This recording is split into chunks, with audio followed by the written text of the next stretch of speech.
व्यास नंदन जी सुखदेव महाराज परीक्षित को कथा श्रवण करा रहे थे। कह रहे थे, हे राजन परीक्षित,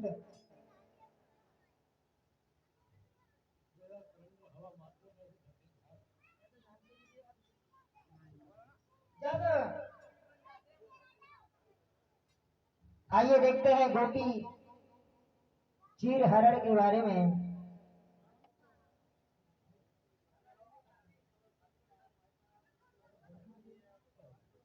कि भगवान पुरुषोत्तम श्री राम का अवतार जब हुआ था, जनकपुरी में सीता जी के साथ में जब विवाह हुआ,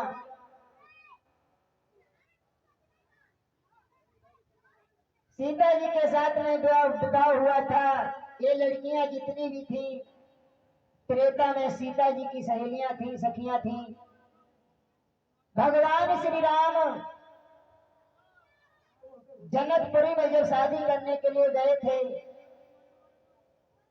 कार्तिक के महीना में बारात गई थी और अगहन के महीना में शादी हुई थी और पूस दसवीं को बारात वापस लौट करके आई थी अयोध्या के लिए। इधर जब प्रभु रामचंद्र जी वापस लौटने के लिए चले हैं, तो सखियों को जब उदास देखा है,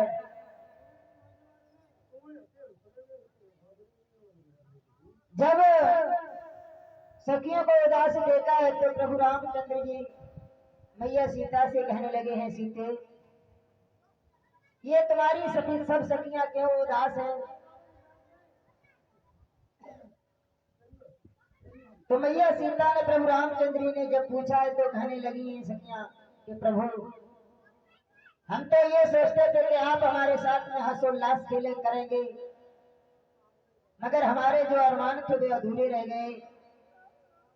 प्रभु रामचंद्र जी कहने लगे हैं कि सखियों, तुम चिंता मत करो, हमें क्षमा करना कि वो हम अभी मर्यादा के बंधन में हैं। हम द्वापर में जब अवतार लेकर के आएंगे और तुम गोपकों की लड़कियां बनकर के अवतार लोगी, तब हम तुम्हारे साथ में हर्ष उल्लास करेंगे। तो ये सखियां जो बही हैं, जो सीता जी की सहेलियां थी, बही से बरसाने में गोपियों की लड़कियां बन बन करके पैदा हुई हैं, भगवान श्याम सुंदर से बाल लीलाएं कर रही हैं। भगवान श्याम सखियों के साथ में खेल रहे हैं, तो एक दिन लड़कियों ने सलाह मिलाई है और कहा है, आज हम राम नहाने के लिए चलेंगे।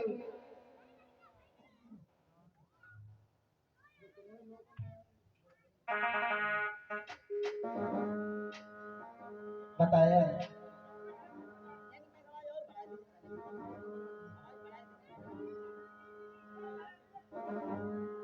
जब तो बताया है कि एक दिवस सखियां चली करने को स्नान, और सोची मन में बात मिले कृष्ण भगवान। सखियां जो कि नहाने के लिए चली हैं, सभी ने सलाह मिलाई है। राधा, ललिता, शीला, विशाखा, किरण, ये सब सखियों ने जब सलाह मिलाई है, तो चली है आगे बढ़ती हुई। लेकिन एक बात गुजरने लगी है, भगवान कन्हैया होते तो ज्यादा अच्छा लगता। तो ऐसा ही नहीं भैया नारद, चले भाई सबके संग गुजरिया,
सभी सखियों ने सभा मिलाई है और सब सखियां चली है यमुना तट पर स्नान करने के लिए। जब पहुंची है तो ललिता बोली है विशाखा, देखो ऐसा करो, नहाते हुए आनंद नहीं आया है, एक काम करो, अपने अपने वस्त्र उतारो और नग्न होकर के नहाएंगे। तो वही सलाह सबकी मिल गई है सब सखियों ने कि पहुंची सखियां यमुना तीर पे, सखियां करें विचार और सोच समझना करी दे और दीने पर।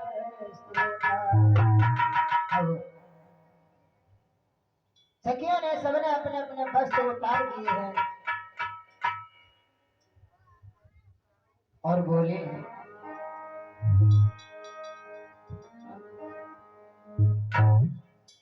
जब सखियों ने वस्त्र अपने अपने उतार दिए हैं और नग्न होकर के नहाने लगी हैं, तो ऐसा ही नहीं सोचने लगी है कि ऐसे में अकेले अकेले नहाते में अच्छा भी नहीं लगेगा। और कूद कूद करके जब गोता लगाने लगी है, मारने लगी है, नहाने लगी है, गोता लगा लगा करके और एक दूसरे को ढूंढ रही है। तब तक एक लड़की बोली है, भगवान कन्हैया होते तो ज्यादा आनंद आता। एक लड़की बोली है, कोई उपाय नहीं है। कहने लगी है ललिता बोली है, उपाय तो है, एक बात बताएं, भगवान भक्तों के बस में हुआ करते हैं। भगवान का भजन जहाँ होता है भगवान वहां दौड़े दौड़े आते हैं। ऐसा करो भगवान का भजन करो। तो ऐसा ही नहीं भैया मेरा बोली ललिता ध्यान धर, अरे आप कृष्ण मुरारी, अरे आवे पल में नंद सुने तुम मानो।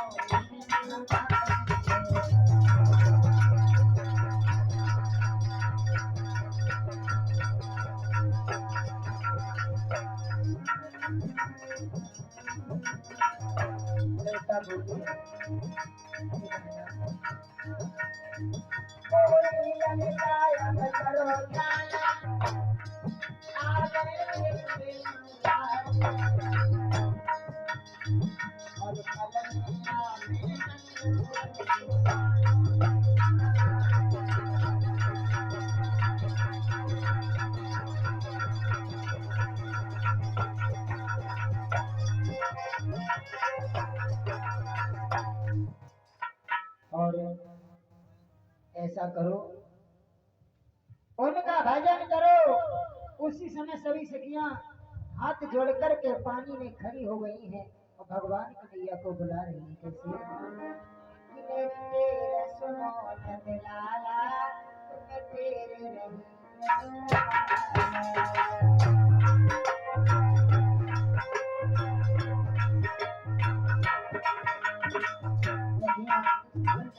गई।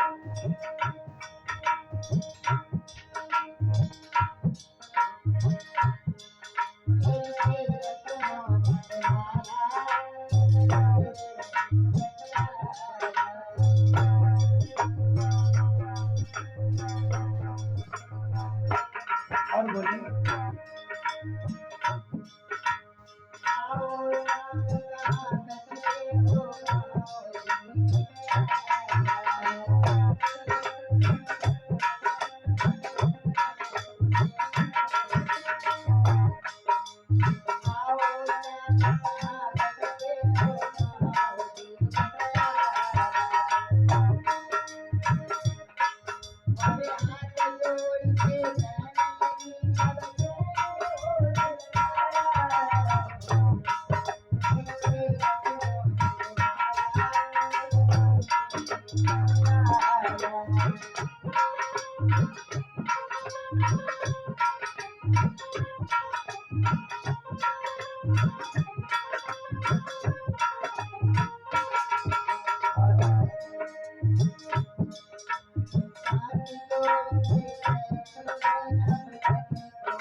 सखियां हाथ जोड़ करके खड़ी हो गई है।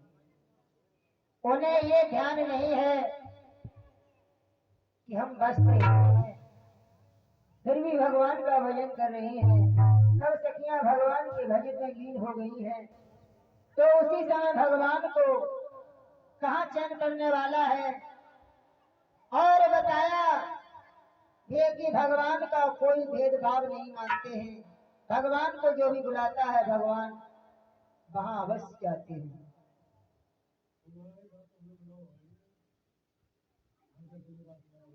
तो बताया है कि भगत बस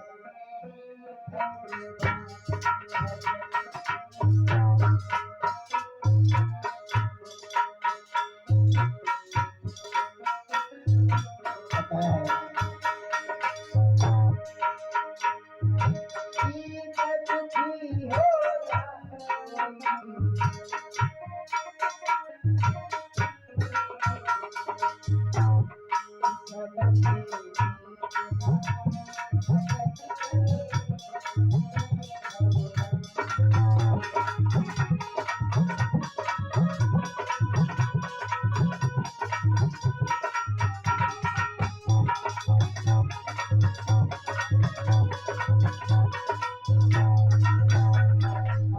है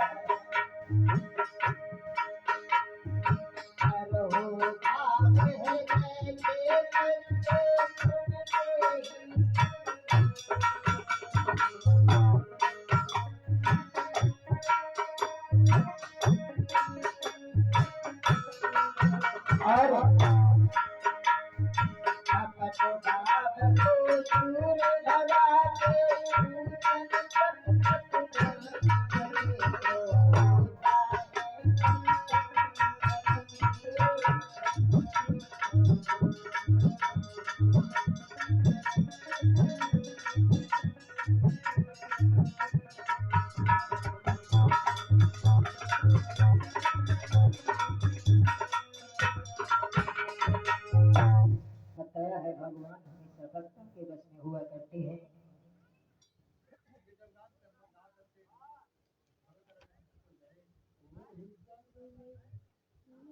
भगवान को जहां भी याद करो, चाहे भगवान किसी को भेदभाव नहीं मानते, चाहे वे किसी का भी हो, कोई बिरादरी का हो, भगवान ने आज तक ये भेदभाव नहीं मानता है।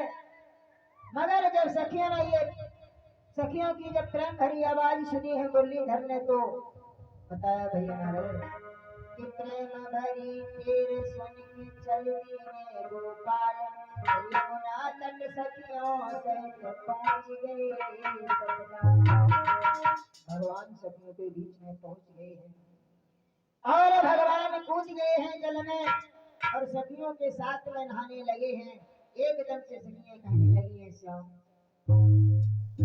तुम्हें शर्म नहीं आई? भगवान कन्हैया कहने लगे है, किस बात की शर्म? अभी तो तुमने हमारा ध्यान किया है, हमें बुलाया, जब हम आ गए जब तुम शर्म शर्म कह रही हो।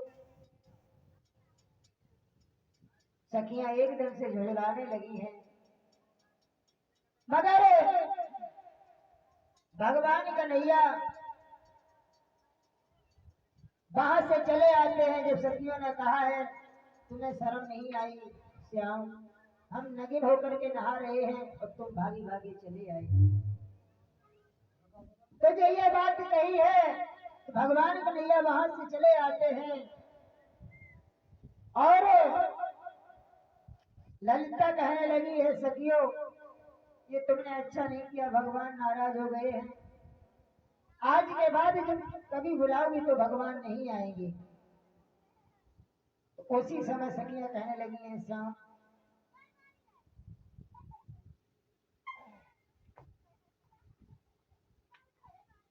श्याम से सखियों ने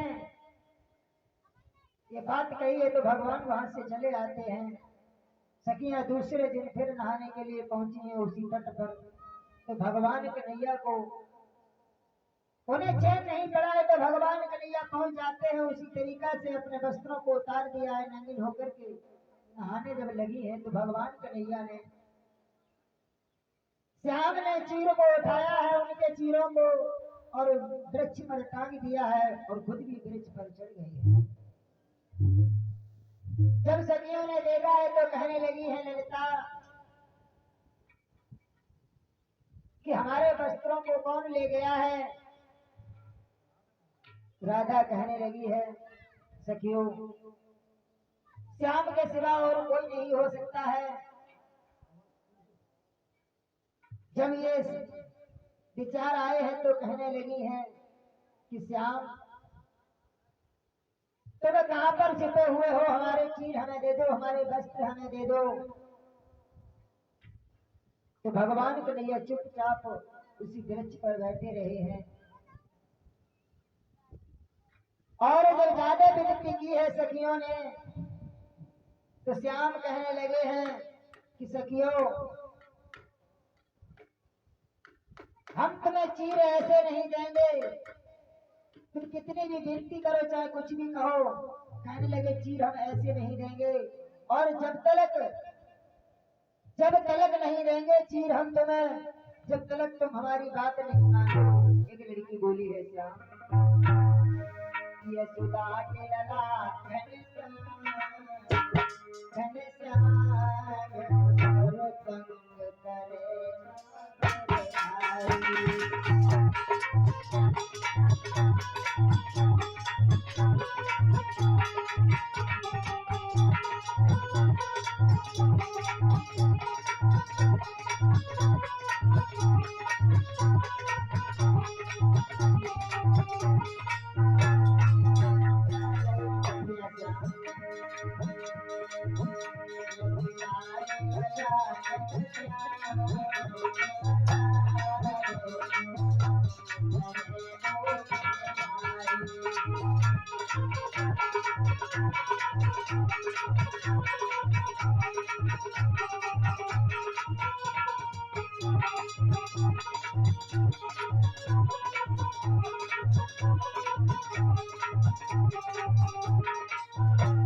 हाथ जोड़ करके सभी दुनिया कहने लगी है श्याम, हमसे बहुत बड़ी भूल हो गई। और बोली है श्याम, चाहे सौगंध खाओ चाहे कुछ भी करो, चाहे हाहा खाओ, हम तुम्हें चीर ऐसे नहीं देंगे। कहा तुम बैरागिन तो हो, तुम पुजारी भी हो, मगर तुम्हें एक कमी है। आइए एक भजन उसके बाद में आगे।